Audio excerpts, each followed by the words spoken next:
Hey everyone, this is Mike from Real Life Counseling, and today we're going to talk about something called anchoring. This is a concept that comes from NLP, neuro-linguistic programming. You may have heard of this. This is more like a kind of a pop psychology program. A lot of coaches use it, life coaches. Tony Robbins is a very famous person who uses a lot of these NLP techniques. But it has a very interesting connection to it. It really is more, it's more body connected, it's more somatoform. I tend to use a lot of cognitive action and a lot of behavioral techniques.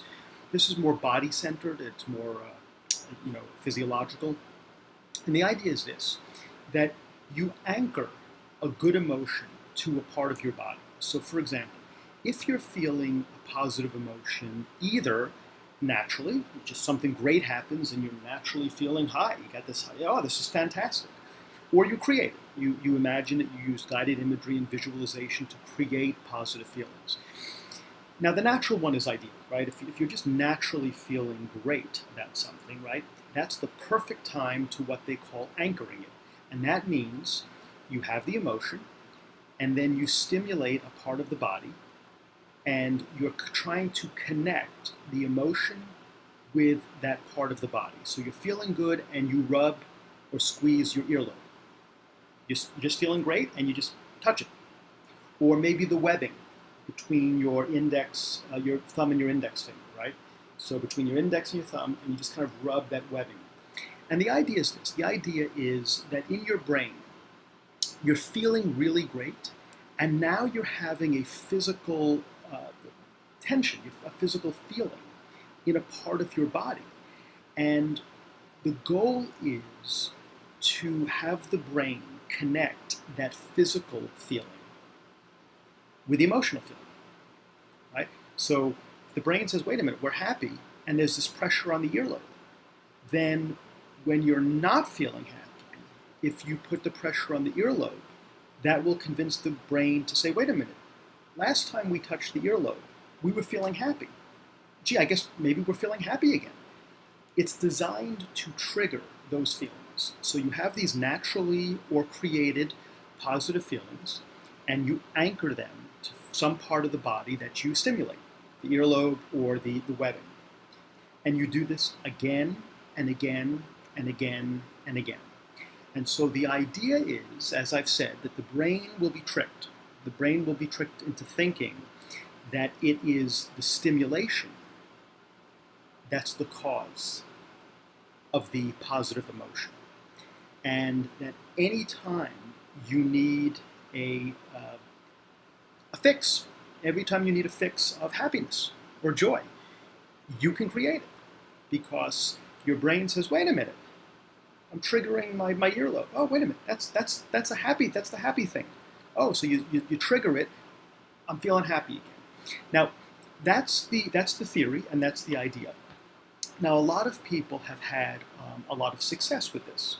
Not everyone. Some people just don't buy into it. They think it's too gimmicky. I've had actually pretty good success with this myself. Not perfect. And sometimes when the negative emotions are really deep, really a deep emotion, it doesn't always work very well. But for relatively mild to moderate depression or anxiety or stress, I've actually found it working pretty well. The trick is you have to remember to do it continually. Every time you're feeling good, anchor it. Every time you're feeling a natural joy, anchor it. You can also create it, if you're not having a lot of very natural, excited, happy feelings, you can use guided imagery, but I wouldn't just use it. I wouldn't just create it artificially in my head. I think it's important to do both, to reinforce it by imagining things and then anchoring it. And as good feelings and good emotions occur naturally, to anchor it. I also wouldn't overuse it because you can dilute it, right? So you want to use it when you need it, and then when happy feelings come again, to re-add the happy feelings. You want to kind of keep stimulating it so you maintain that positive feeling. And again, hopefully the brain will be tricked into thinking that, hey, the happiness is associated with stimulating the earlobe or the webbing between my fingers. And then you can just fire off, that's the technique and the term they use in NLP, you fire off those happy feelings by re-stimulating the earlobe or the webbing.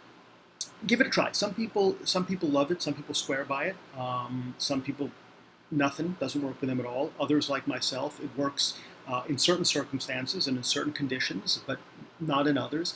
But it really could be a very powerful and quick technique to get your mood elevated just by incorporating your body, just by stimulating a part of your body, your earlobe or your webbing of your fingers, and next thing you know, your mood is really pretty miraculously elevated, at least to some degree. So this is anchoring, so you can anchor your way to a better mood, anchor your way to more joy and happiness. So let me know what you think. Try it, and I'd love to hear your comments to see whether or not you actually find this helpful and if it works for you, or if you've had experience with it before. If you like this video, please hit like. If you want to become a subscriber, please do. We're more than welcome to have you join us. And if you want to get alerts for new videos, please hit the bell. All right, I'll see you next time. Thanks.